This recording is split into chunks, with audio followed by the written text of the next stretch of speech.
After the success of the theory of general relativity, formulated by Albert Einstein, astronomers began to look with extreme suspicion at Newton's statement that gravity would act between bodies at a distance and instantaneously.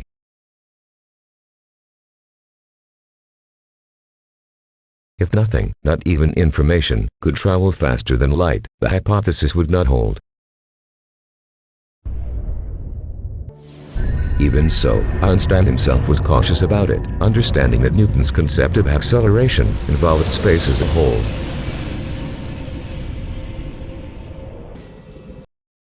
Newton's insight into the instantaneous action of gravity, whose mechanism he did not even try to explain at the time, continues to stir the imagination of many scholars of our time.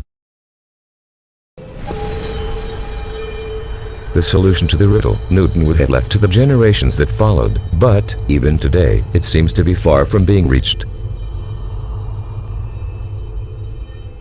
The example of the light bulb, cited in the Images of the Universe video, the star in the lamp, could be cited as an alternative interpretation.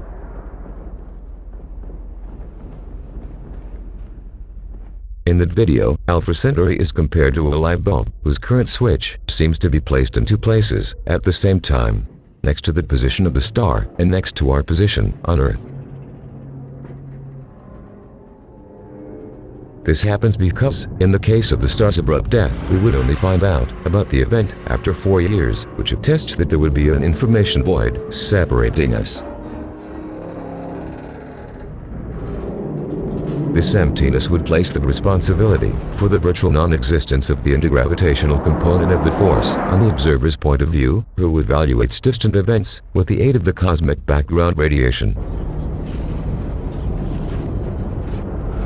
He would have to wait for the starlight to manifest on Earth, a light that should be stretching away from the source and tending towards the infrared range.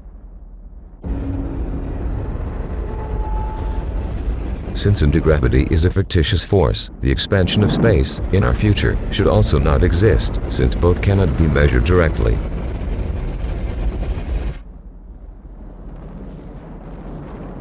It turns out that the observer cannot remember what has not yet happened, as would be the case with a light that alpha would be emitting at this very moment.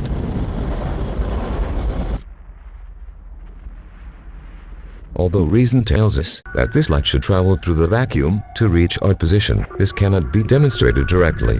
We depend on the constant presence of light to see the star, which involves an inevitable delay.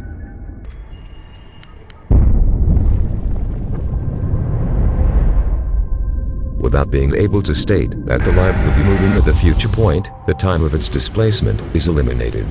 The universe, in this case, would need to be static, in the true sense of the arrow of time. That is, as long as the tip of its arrow continued to point to our future.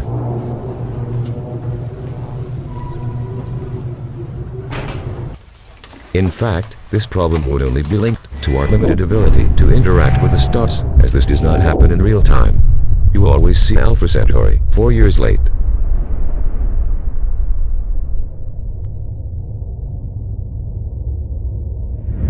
From the point of view of an observer on the outskirts of Alpha Centauri, Earth would also be seen looking as it did in the past.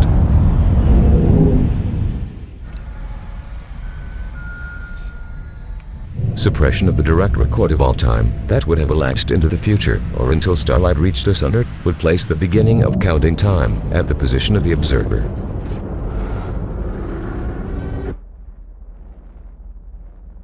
It seems strange, but the time that would have elapsed before the input of light became contained in the observer himself by a principle of exclusion of access.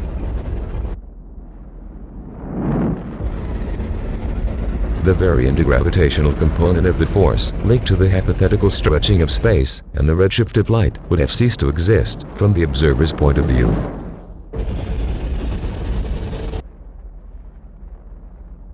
For him, only the gravity of the star remains, the only one that allows a direct evaluation.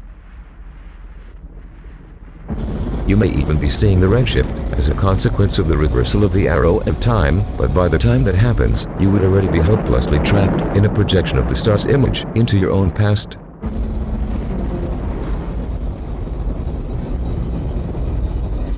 Even if space had stretched on the way to reach Earth, for the observer, the space would already appear relaxing in the present, accompanied by acceleration.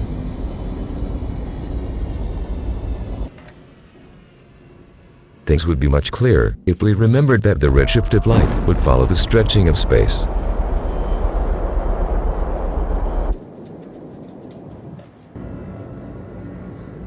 As with stretching a spring, the event would be followed by an increase in elastic potential energy. The spring would do negative work, with the force pointing towards its resting position.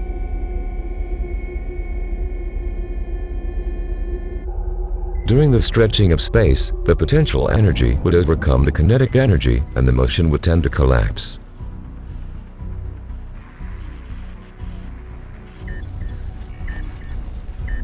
According to the precepts of physics, within space-time, gravity and acceleration would be equivalent concepts, and would be accompanied by a continuous drop in potential energy.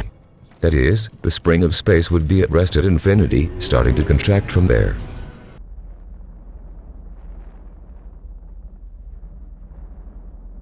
Gravity is the only force that the observer perceives, acting on a large scale in the universe.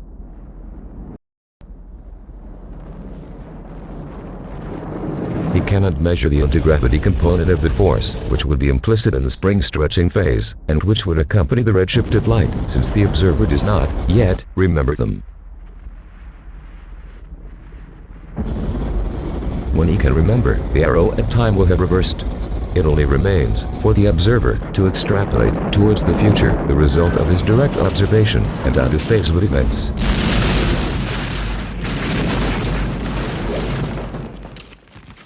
If all percent are imploded at this moment, ceasing to emit light, we would only know about it after about 4 years.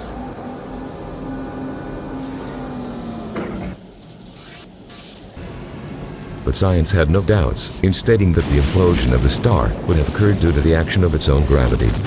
However, gravity would only exist as a secondary and positive movement at restoration.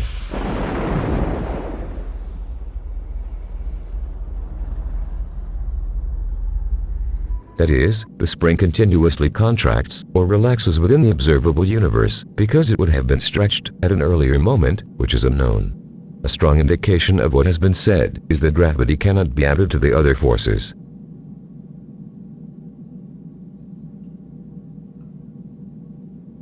It would depend on the existence of a previous antigravity push capable of negatively curving space.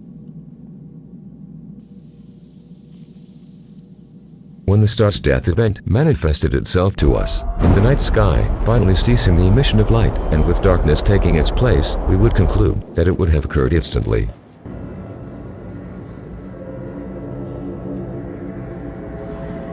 At least when it comes to his point of view, therefore, Newton was correct when he stated that gravity would act between bodies at a distance and instantaneously.